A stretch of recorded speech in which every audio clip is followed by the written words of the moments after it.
Hello good morning friends. Ojha भैया जी के classes में मैं आप सभी का बहुत बहुत स्वागत करता हूं और 50 क्वेश्चन का बहुत ही इम्पोर्टेंट क्वेश्चन सेट लेकर मैं हाजिर हूं।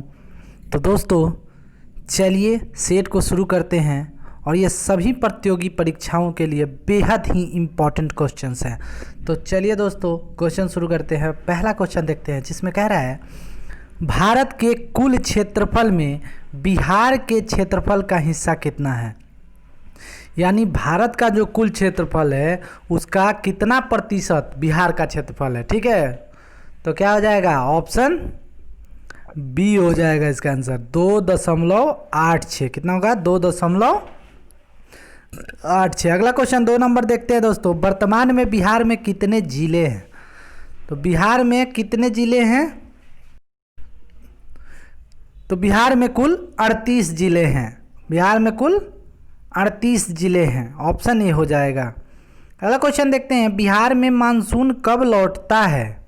तो बिहार में मानसून कब लौटता है, तो कब लौटता है, मध्य अक्टूबर के आसपास, मध्य अक्टूबर में। अगला क्वेश्चन देखते हैं। चौथा क्वेश्चन कह रहा है बिहार राज्य को कहाँ के मानसून से वर्षा प्राप्त होती है। दोस्तों इसमें 4-5 क्वेश्चन बिहार से रिलेटेड हैं क्योंकि बिहार का भी बिहार दरोगा, बिहार एसएससी मेंस और बिहार से रिलेटेड बहुत सारे एग्ज़ाम्स हैं। तो उसको मद्देनज़र रखते हुए 4-5 क्वेश्चन बिहार से हैं। तो चलिए चौथा क्वेश्चन, बिहार राज्य को कहाँ के मानसून से वर्षा प्राप्त होती है। तो बंगाल की खाड़ी। कहाँ से, बंगाल की खाड़ी, ऑप्शन सी हो जाएगा। बिहार की जलवायु को किस नाम से पुकारते हैं।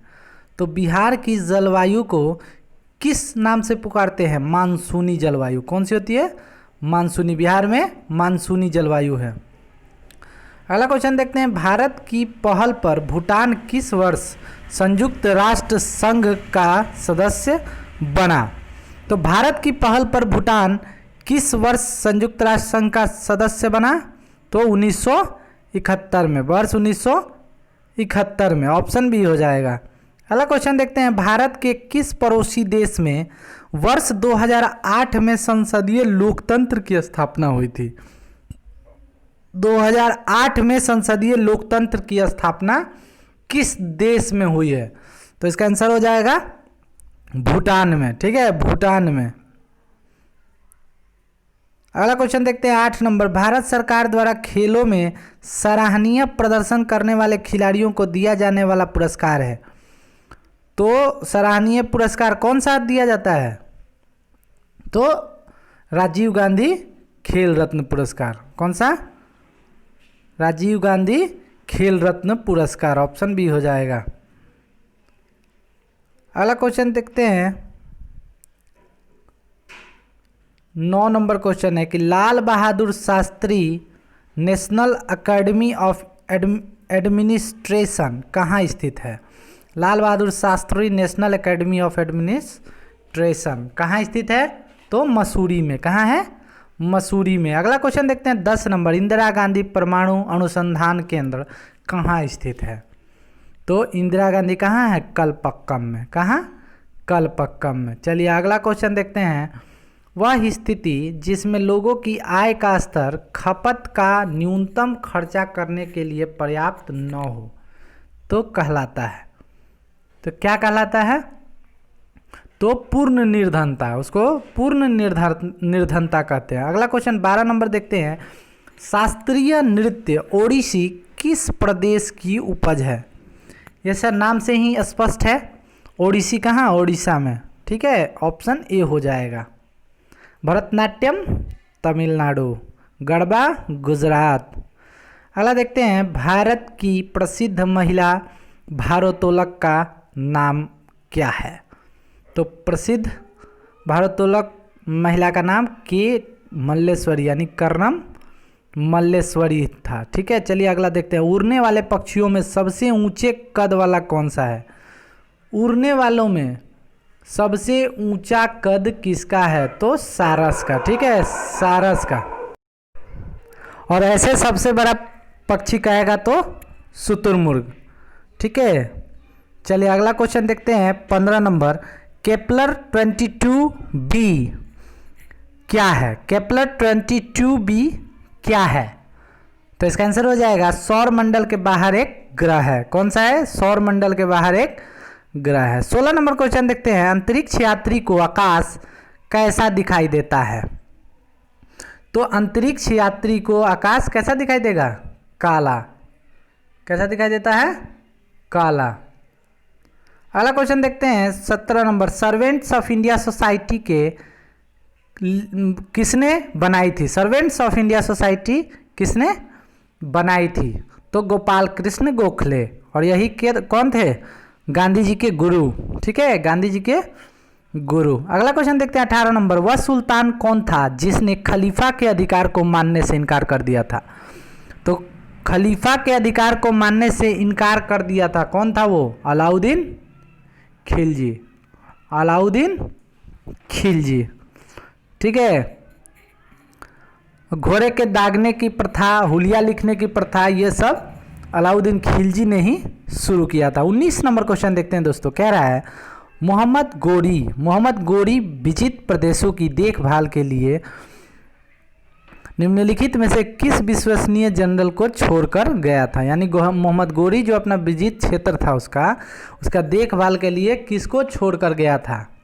तो कुतुबुद्दीन ऐबक, जिसने 1206 ईस्वी में गुलाम वंश की स्थापना की थी। ठीक है, तो गुलाम वंश के संस्थापक कौन हो गए? कुतुबुद्दीन ऐबक। इससे एक और क्वेश्चन पूछता है दोस्तों कि गुलाम वंश के वास्तविक संस्थापक कौन थे?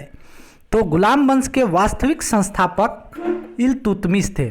और इससे रिलेटेड एक और ही बहुत ही महत्वपूर्ण क्वेश्चन है जो सभी एग्जामों में पूछता है, और वो है पूछता है कि दिल्ली सल्तनत की पहली महिला शासिका कौन थी?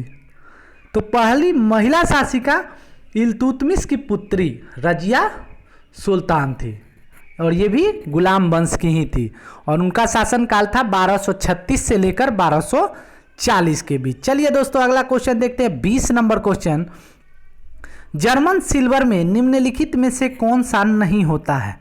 तो इसमें दोस्तों जर्मन सिल्वर नाम है, बट इसमें सिल्वर की मात्रा नहीं पाई जाती है, यानी कॉपर, निकेल और जस्ता।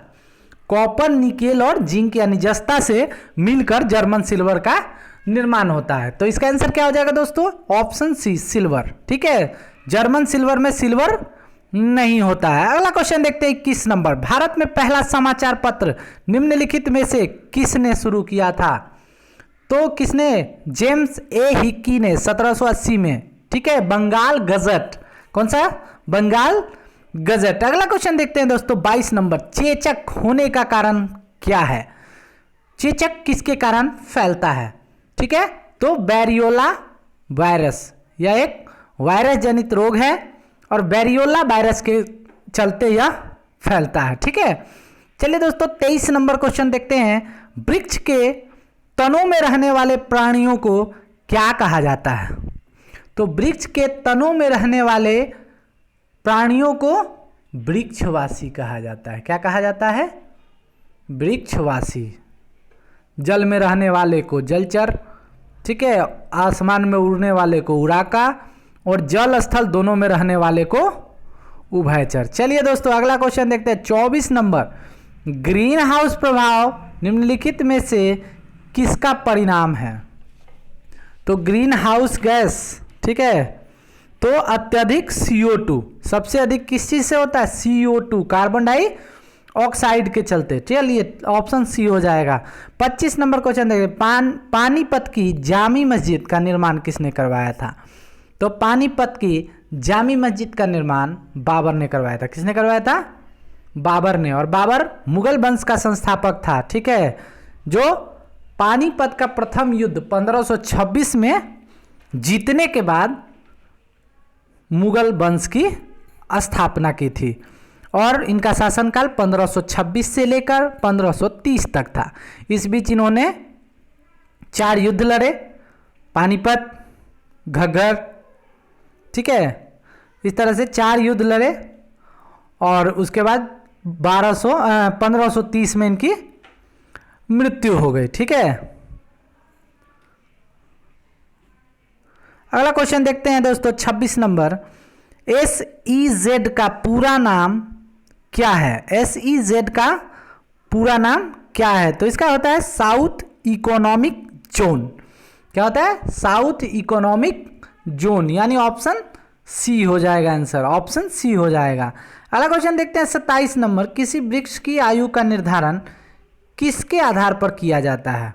तो उसके वार्षिक वलय, वार्षिक विकास वलय को देखकर उसके उम्र का अंदाजा किया जाता है, यानी विकास वलय हो जाएगा इसका आंसर। ठीक है, चलिए अगला क्वेश्चन देखते हैं। भारत सरकार के सरकारी रिपोर्ट को किस नाम से जाना जाता है? तो भारत सरकार के सरकारी रिपोर्ट को किस नाम से जाना जाता है? तो वाइट पेपर। कौन सा? White paper. White paper Britain का भी है। ठीक है, अगला क्वेश्चन देखते हैं 29 नंबर क्वेश्चन है कि निम्न में कौन कौन मंत्री परिषद में शामिल हैं?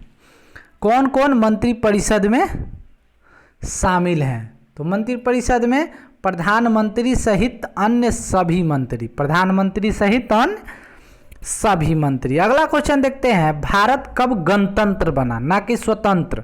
स्वतंत्र पूछे तो 15 अगस्त 1947, लेकिन गणतंत्र कहे तो 26 जनवरी 1950 को। ठीक है, और संविधान को अपनाया कब गया था? तो 26 नवंबर 1949 को। तो इसका आंसर क्या हो जाएगा दोस्तों? सी, ऑप्शन सी हो जाएगा। चलिए दोस्तों 31 नंबर क्वेश्चन देखते हैं। जवाहरलाल नेहरू पर्वतारोहण संस्थान अवस्थित है। तो जवाहरलाल नेहरू पर्वतारोहण संस्थान अवस्थित है, तो वो कहाँ है? चमोली में। कहाँ है? चमोली में। अगला क्वेश्चन देखते हैं 32 नंबर। 32 नंबर क्वेश्चन कह रहा है स्वतंत्र भारत में निम्नलिखित में से कौन सी महिला किसी राज्य की पहली राज्यपाल बनी थी? तो पहली राज्यपाल जो बनी थी उनका नाम था सरोजनी नायडू, और प्रथम मुख्यमंत्री महिला में कोई बना था तो वो थी श्रीमती सुचेता कृपलानी। ठीक है, और श्रीमती विजया लक्ष्मी पंडित जो हैं वो किस में थी? WTO में, UNO में, सॉरी UNO में। ठीक है, चलिए दोस्तों 33 नंबर क्वेश्चन देखते हैं। भारत के नियंत्रक और महालेखा परीक्षक की रिपोर्ट की समीक्षा करने वाली संसदीय समिति कौन है? यानी भारत के नियंत्रक और महालेखा परीक्षक यानी कैग की रिपोर्ट की समीक्षा करने वाली संसदीय समिति का नाम लोक लेखा समिति। कौन सा है? लोक लेखा समिति। 34 नंबर क्वेश्चन देखते हैं। संयुक्त राष्ट्र संघ दिवस निम्नलिखित तिथि को मनाया जाता है?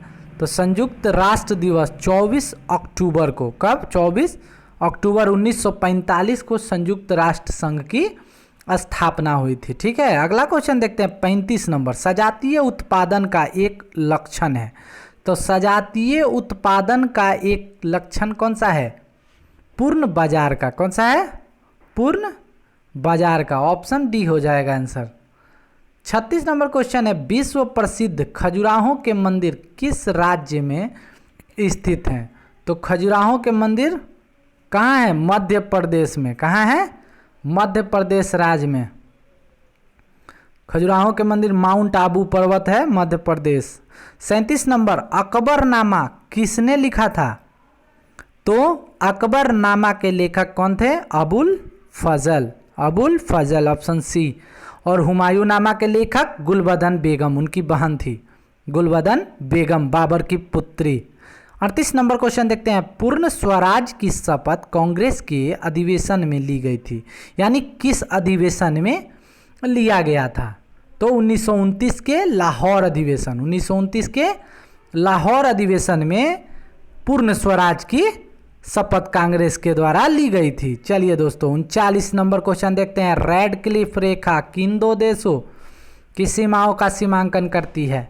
तो रेड क्लिफ रेखा भारत और पाकिस्तान के बीच सीमा रेखा का निर्धारण करती है।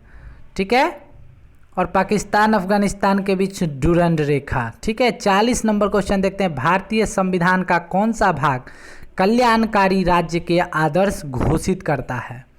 तो कल्याणकारी राज्य के आदर्श कौन घोषित करता है? राज्य के नीति निर्देशक तत्व। ठीक है, और कितना से कितना में है? 36 से 51 के बीच में है। ठीक है, अगला क्वेश्चन देखते हैं 41 नंबर। नरौरा परमाणु शक्ति केंद्र किस राज्य में स्थित है? तो नरौरा उत्तर प्रदेश राज्य में स्थित है। चलिए दोस्तों 42 नंबर क्वेश्चन देखते हैं। उस स्थिति को क्या कहते हैं जिसमें कुल आय कुल लागत के बराबर होता है? कुल आय कुल लागत के बराबर होता है तो उसको संतुलन, ठीक है, संतुलन स्तर बिंदु कहते हैं। ऑप्शन सी हो जाएगा। अगला क्वेश्चन कहता है कौन सा खनिज एल्यूमिनियम का अयस्क है? तो एल्यूमिनियम का अयस्क है बॉक्साइट। ठीक है, हीमेटाइट, मैग्नेटाइट, सिडेराइट ये सब आयरन का है। ठीक है, तो इसका आंसर क्या हो जाएगा दोस्तों? बॉक्साइट। ऑप्शन बी हो जाएगा। 44 नंबर क्वेश्चन देखते हैं। निम्न में से किसको भारतीय शिक्षा का मैग्ना कार्टा कहा जाता है? तो भारतीय शिक्षा का Magna carta Wood dispatch, would का डिस्पैच। ठीक है, यानी 44 का आंसर क्या हो जाएगा दोस्तों? ऑप्शन ए हो जाएगा, वुड का डिस्पैच नियम। ठीक है, अगला क्वेश्चन देखते हैं 45 नंबर। भारत का राष्ट्रीय पुष्प कौन सा है? तो ये बहुत ही आसान क्वेश्चन है दोस्तों। तो भारत का राष्ट्रीय पुष्प क्या है? कमल है। अगला क्वेश्चन देखते हैं 46 नंबर। स्कूलों के निम्न नामों में से कौन सा जवाहरलाल नेहरू के साथ जुड़ा हुआ है? तो जवाहर नवोदय विद्यालय हम लोग बोलते हैं, नाम में ही स्पष्ट है। तो इस किसको बोल देंगे? नवोदय स्कूल को। ठीक है, अगला क्वेश्चन देखते हैं दोस्तों 47 नंबर। म्यांमार को किस रूप में जाना जाता है? तो म्यांमार को किस रूप में जाना जाता है? तो इसका आंसर हो जाएगा दोस्तों सुदूर पूर्व का धान का कटोरा, यानी सुदूर पूर्व का धान का कटोरा। ऑप्शन हो जाएगा ए। 48 नंबर क्वेश्चन देखते हैं। एटीएम का पूरा नाम? Automated teller machine, automated teller machine, यानी ऑप्शन बी हो जाता है। ऑप्शन बी हो जाएगा। 49 नंबर क्वेश्चन देखते हैं दोस्तों। दादा भाई नौरोजी के अनुसार स्वराज का अर्थ क्या था? यानी दादा भाई नौरोजी ने स्वराज को किस अर्थ में परिभाषित किया था? तो इसका आंसर हो जाएगा दोस्तों आर्थिक स्वतंत्रता। किसमें? आर्थिक स्वतंत्रता।